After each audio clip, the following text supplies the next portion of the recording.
Nag-comment siya ani sa katong post akong gihimo about sa SM nga nag-follow ang SM sa ako. Gusto ta ko maggamit aning opportunity nga mag-share nga nung ingana akong personality nga nung murag bata ko gamay kung ma-excited ko or na mga gagmay lang nga mga butang sa kinabuhi nga nung grabe ko ma-excited.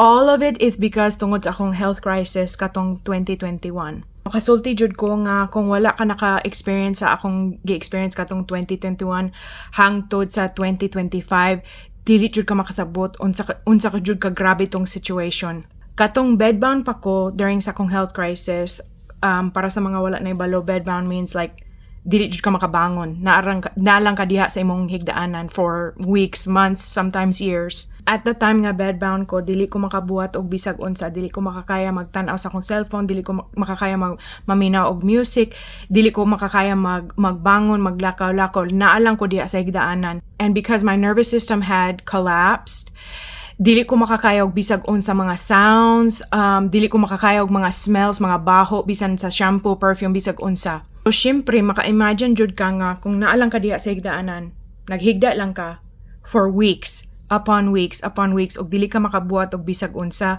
It's like your life shrinks. And at the time, na-feel jud nako nga human na akong kinabuhi, wala ko'y hope at the time, murag, na-feel jud nako nga murag gilabay lang ko sa life. So, tungod kay naka-experience ko ingana ka grabe nga situation for months, actually years, pero 7 months ko sa higdaanan lang. Tungod kay naka-experience ko ana, there was something sulod sa akong utok nga murag nag-switch siya. After that, ang tanan ng mga butang sa kinabuhi nga gagmay lang kayong mga small joys in life na himong dako kaayo para sa ako. Like, the first time na nakasulod na pud kog tindahan nga ako mismo magpalit og butang dito, grabe jud to, maripayon jud kog maayo. The first time na makabalik og drive sa sakyanan nga ako lang mismo, oh my gosh, murag first time ko nag-drive. And mao na, dili atik-atik lang ko maghimo kog video o magsulti ko, guys, salamat kaayo, lipay kay ko nag-follow mo sa ako or nag-support mo sa akong music or nag-follow ang SM sa ako. It's not nothing to me. Truly, it feels amazing to me. And it really is because I had to fight for my life. I have experienced now what it feels like to fight like hell for your life.